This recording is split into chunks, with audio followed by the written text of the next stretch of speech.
Hello and welcome to Mullen's Benefits Companion, a podcast that helps employers navigate the complex legal challenges of managing their employee benefit plans.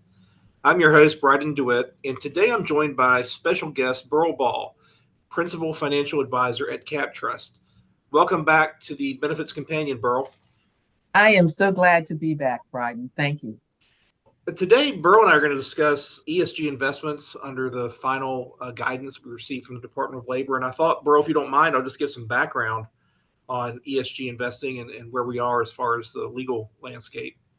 The term ESG is thrown around a lot. I don't know if everybody really knows what that means. It stands for environmental, social, and governance issues. And examples, when the Department of Labor issued proposed regs in 2001, they gave some examples of environmental factors would be climate change or exposure to the principal and transitional risk of climate change, the effect of government regulations, policies to mitigate climate change. Governance examples are the composition of the board of directors of a company, executive compensation, accountability and transparency of the company's governance, compliance with laws such as labor, employment, and environmental laws. Just factors. These are types of factors that we're talking about when we say ESG, or environmental, social, and governance issues. And I was taking a look at it. It's been pretty hot topic in the news recently, but the guidance from the Department of Labor goes back a long time to even before I started practicing law, which is in the dark ages. So apparently they had electricity and they knew how to write alerts or bulletins for the Department of Labor before I started practicing law. But it goes back, we have Interpretive Bulletin 94-1 back from 1994 that really first gave us the idea of a tiebreaker test for ESG investing. So the Department of Labor's position was that if you had investments, ESG investments or in investments that weren't, I guess, ESG investments, and they had similar rates of return, all things being equal, it wasn't a fiduciary violation to consider environmental factors, for example, in selecting one investment over the other. It's it's known as the tiebreaker test.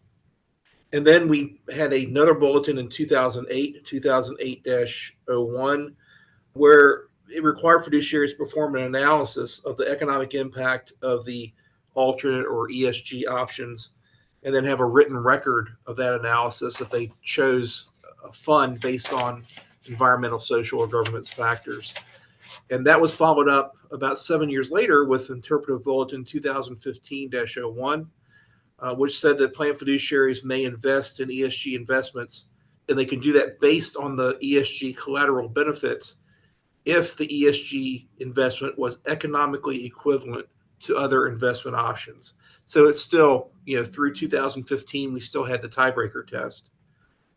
And then under the Trump administration, we had the 2020 final rule, which I think kind of caught it back a little bit. So under the final rule in 2020, fiduciaries were required to select investments based on pecuniary factors. And it was a violation of ERISA under the final rule in 2020 to subordinate participant and beneficiary interests in retirement income in favor of non-pecuniary goals, such as ESG factors, and required fiduciaries to consider investments other than ESG investments. And they could select ESG investments if the ESG investment was economically indistinguishable from the other options. So really front and center under the 2020 rule was the economic impact of the investment, whether it was a good investment from a monetary standpoint solely. And then under the Biden administration, we have the 2022 final rule, which is the current rule that we have now. In the final rule, they eliminated the pecuniary factors language from the final rule and said that ESG factors may be relevant in the risk and return analysis of an investment, and modified the tiebreaker test to say that the other investment options and the ESG options did not have to be economically indistinguishable, and that collateral benefits may be considered as long as the investment serves the plan's financial interest. So, and additionally, the final rule said that plan fiduciaries may consider participant preferences as long as the investment that's selected is still prudent. So I think where we are now is under the final rule is that you still have to select prudent investments. But in the mix of factors that a fiduciary can consider, ESG factors may be a part of the mix.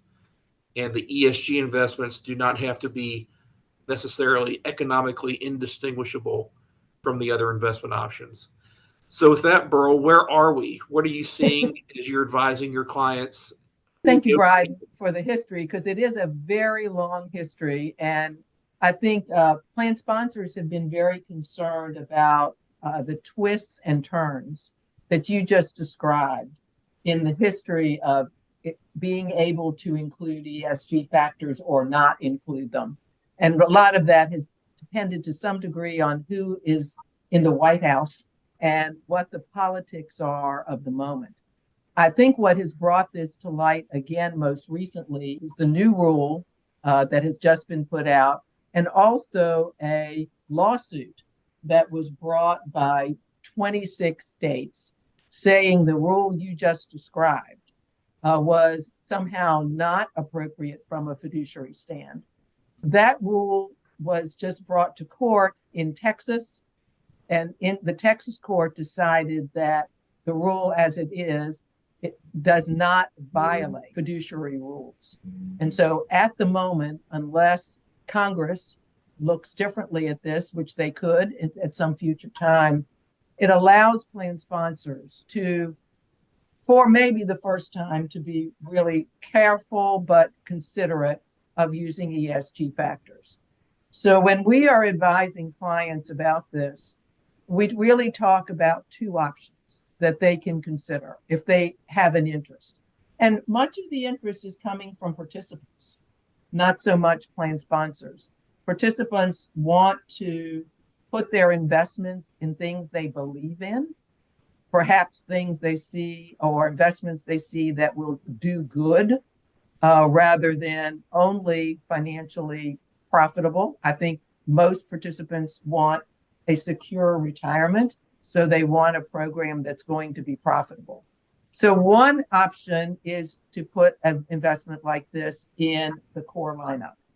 The 15 to 20 funds that they offered everyone as part of their 401k or 403b plan.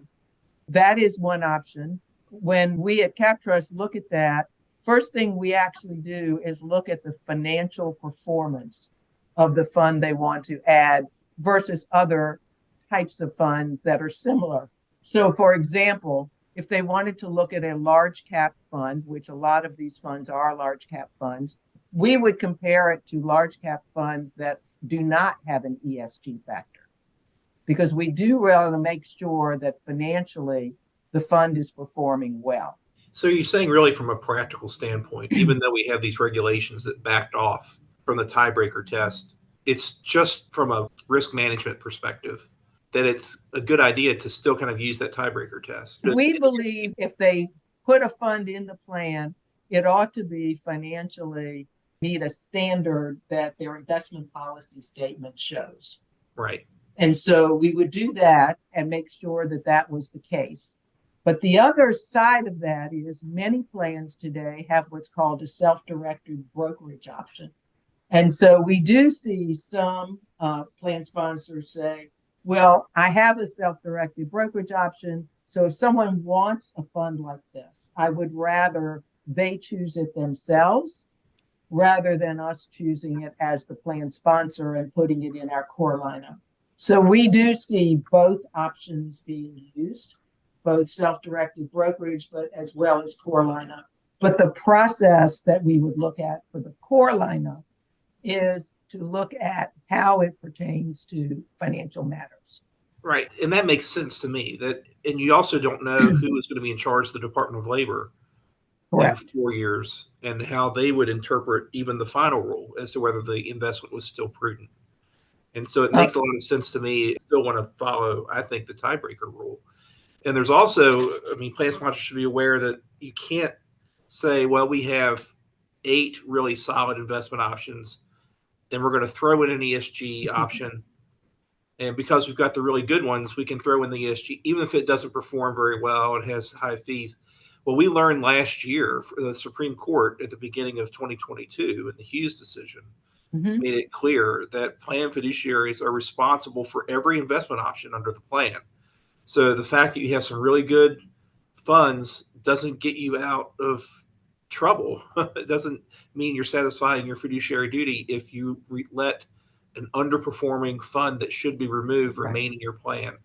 So plan fiduciaries shouldn't think, well, we can just add an ESG fund and whatever. There is an Yeah. ESG fund. We're going to still offer 9 to 10 really solid options that we're going to monitor.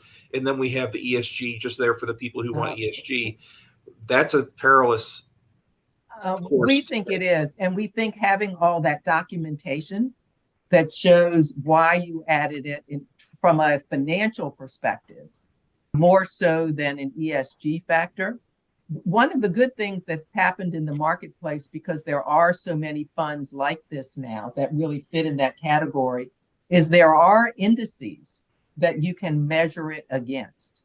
So you can look at the fund, and then you can say, okay, we now have in the marketplace an index for this fund that really can show you, there are a lot of them. So how do you pick the right one? Is the same answer. So you look at an index, and over the years, as this process has developed, we do have ways now that we can take an ESG fund and compare it to other ESG funds.